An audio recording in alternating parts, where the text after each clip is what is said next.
নিয়ে আসলাম খুবই গুরুত্বপূর্ণ একটা ভিডিও। দেখেন আজকে আপনাদের খাতা কলম লেখা দেখাবো কিভাবে ফেসবুকে রিপোর্ট করবেন যদি আপনাদের কোনো সমস্যা থাকে বা কোনো ভাইলেশন আছে, যদি কোনো ধরনের কপিরাইট আসে, আপনারা অবশ্যই কিভাবে রিপোর্ট করবেন খাতা কলম লিখে দেখাবো। ওই যে দেখছেন ভিডিও বানায় লাইছি, আপনারা দেখবেন ভিডিও অবশ্যই কন্টিনিউ করবেন, স্কিপ করবেন না। গিরি করতাম না, চলে যাই মূল কাজে। তো চলে আসলাম মূল কাজে। প্রথমে চলে যাবেন ফেসবুকে যাওয়ার পর আপনি চলে যাবেন উপরে, দেখেন প্রোফাইলের ছবি আছে আপনারটা এখানে থাকবে। আপনি চলে যাবেন এই প্রোফাইল ছবির মধ্যে, ঠিক আছে। তারপরে আপনি চলে যাবেন এখানে, দেখেন লেখা আছে প্রফেশনাল ড্যাশবোর্ড।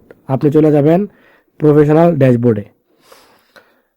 এখানে আসার পর আপনাকে নিয়ে আসবে আরেকটা নতুন ইন্টারফেস। আপনি এখন একটু নিচে লক্ষ্য করে দেখেন, ওই যে লেখা আছে লাল দাগ দেওয়া টুলস বক্স। তো আপনার অবশ্যই এখানে একটা ক্লিক করতে হবে।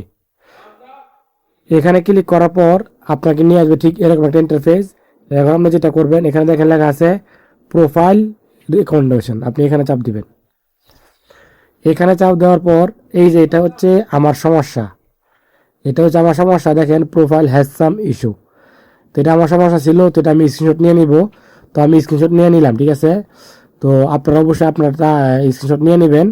যদি যে কোনো সমস্যা থাকলে আপনারা এই স্ক্রিনশটটা নিয়ে নেবেন। নেওয়ার পরে আপনি এটা পরবর্তীতে কাজ করতে হবে। আর নিচে দেখেন লেখা আছে প্রোফাইল স্ট্যাটাস।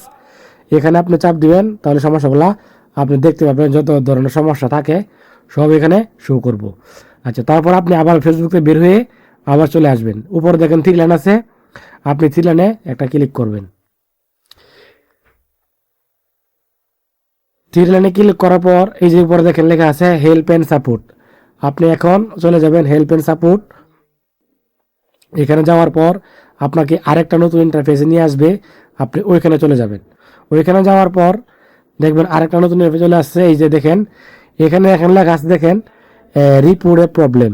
এখানে লেখা আছে রিপোর্ট এ প্রবলেম। আপনি যেহেতু রিপোর্ট করবেন ফেসবুকের কাছে, তো অবশ্যই আপনি এটা এখানে ক্লিক করতে হবে। তো এইখানে ক্লিক করার পর আপনাকে নিয়ে আসবে ঠিক এরকম একটা ইন্টারফেস। এখন দেখেন লেখা আছে ইনক্লুড আর হচ্ছে ডোন্ট ইনক্লুড।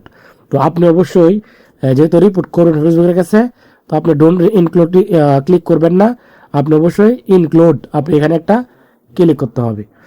এইখানে ক্লিক করার পর আপনাকে নিয়ে আসবে ঠিক এরকম একটা ইন্টারফেস। এখানে দেখেন লেখা আছে কন্টিনিউ রিপোর্ট এ প্রবলেম। তো যেহেতু আমি ফেসবুকের কাছে রিপোর্ট করব, আপনাকে এখানে ক্লিক করতে হবে, ঠিক আছে। তো এখানে ক্লিক করার পর আপনাকে নিয়ে আসবে আরেকটা ইন্টারফেস। তো এখন হচ্ছে আসল কাজ। এই যে দেখেন এখানে লেখা আছে অনেকগুলো অপশন আছে।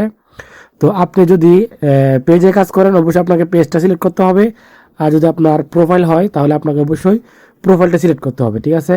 তো উপরে দেখেন একটা পেজ আছে, নিচে আছে প্রোফাইল। তো যেহেতু আমার প্রোফাইল, আমি অবশ্যই আমার প্রোফাইলটা আমি সিলেক্ট করে নেব, ঠিক আছে। আপনাদের যেটা সেটা আপনারা সিলেক্ট করে নেবেন, ঠিক আছে। এখানে যাওয়ার পর আপনাকে নিয়ে আসবে আরেকটা নতুন ইন্টারফেস। ওইখানে যাওয়ার পর আপনাকে আরেকটা কাজ করতে হবে। এই যে চলে আসছে মানে আসল যেই কাজটা করতে হবে আপনাকে, এখানে এই যে ফাঁকা বক্স দেখা যায় ডেসক্রিপশন, আপনাকে অবশ্যই এখানে লিখতে হবে যে আপনার ফেসবুকের মধ্যে কি সমস্যা, আপনি তাদেরকে কি বুঝাতে চাইতেছেন, তাদের কাছে আপনার কি রিপোর্টটা করবেন, এটা আপনার সুন্দর করে তাদেরকে বুঝিয়ে ইংলিশে বলতে হবে। অবশ্যই আপনার ইংলিশে করবেন। যদি ইংলিশ না করতে পারেন, আপনারা অবশ্যই গুগল ট্রান্সলেট আছে, এখান থেকে আপনারা বাংলা করে নেবেন। ইংলিশ বা বাংলা করে লিখে আপনারা ইংলিশ ট্রান্সলেট করে তারপর আপনারা এখানে কপি পোস্ট করবেন। আর এখানে দেখেন লেখা আছে এই যে দেখেন photo from upload photo from, এখানে আপনি চাপ দিবেন। এই যে দেখেন লেখা আছে আপলোড ফ্রম ফটো, এখানে চাপ দিলে আপনার গ্যালারিতে নিয়ে যাবে। তারপর আপনি যে স্ক্রিনশটটা দিয়েছিলেন আগে, আপনারা এখানে অবশ্যই এটা বসায় দিবেন।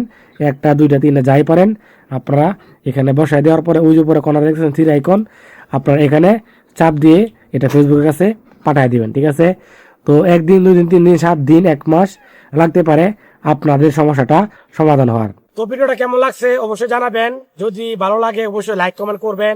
আর যদি মনে হয় যে ভিডিওটা আপনাদের উপকার হয়েছে, অবশ্যই আপনার টাইমলাইনে শেয়ার করে রাখবেন, অথবা আপনার বন্ধু বান্ধব যারা আছে তাদেরকে শেয়ার করে দেবেন। সবাই ভালো থাকবেন, সুস্থ থাকবেন, সবার জন্য শুভকামনা রইল। আসসালামু আলাইকুম।